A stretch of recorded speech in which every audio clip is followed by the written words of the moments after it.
Presidente, oggi assemblea è stato dato il via libera di fatto a Futura, lo leggiamo alle sue spalle, si parte finalmente, c'è ancora una data, quella del 18 agosto,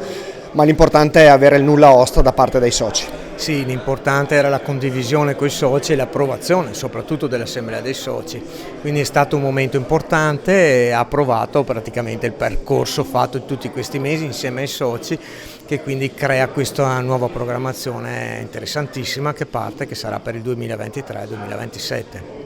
Meno risorse rispetto alla scorsa programmazione, però saranno mirate su progetti di comunità, progetti per creare servizi e ovviamente è stato fatto un invito anche ai soci per tirare fuori idee, è il momento buono questo. Sì, meno risorse sicuramente, ma la nostra ricchezza, lo ripeto sempre, è il partenariato, quindi essere riusciti a lavorare insieme a tutti i nostri soci per creare questo grande disegno che va sicuramente a razionalizzare le risorse, perché le risorse sono meno, ma a spendere meglio.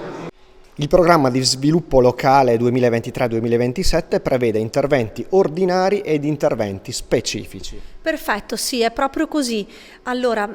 farei una piccola premessa che è utile per capire come siamo arrivati alla definizione di quegli interventi all'interno della nostra strategia, perché durante gli incontri che si sono tenuti nei mesi scorsi, il territorio ha individuato tutta una serie di fabbisogni che sono il frutto di un'analisi del contesto territoriale in cui si trova la nostra area montana.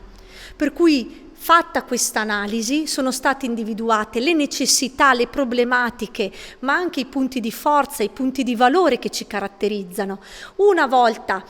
individuati, sono stati poi declinati in singoli obiettivi locali all'interno dei quali si vanno a collocare gli specifici interventi. Ed è proprio così, ci sono interventi specifici che sono quelli che all'interno del bando la Regione ha stabilito ad esclusivo appannaggio dei GALLE, quindi dei gruppi di azione locale di tutto il Veneto. E poi ci sono degli interventi ordinari che sono complementari, che sono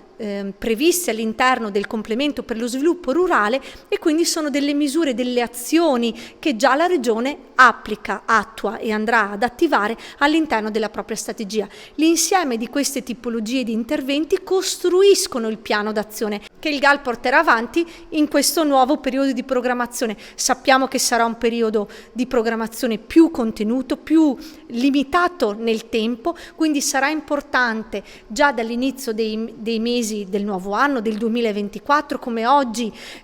abbiamo presentato e ci siamo confrontati con i nostri soci, essere pronti per l'attivazione dei bandi in modo da poter essere subito pronti ad impegnare le risorse.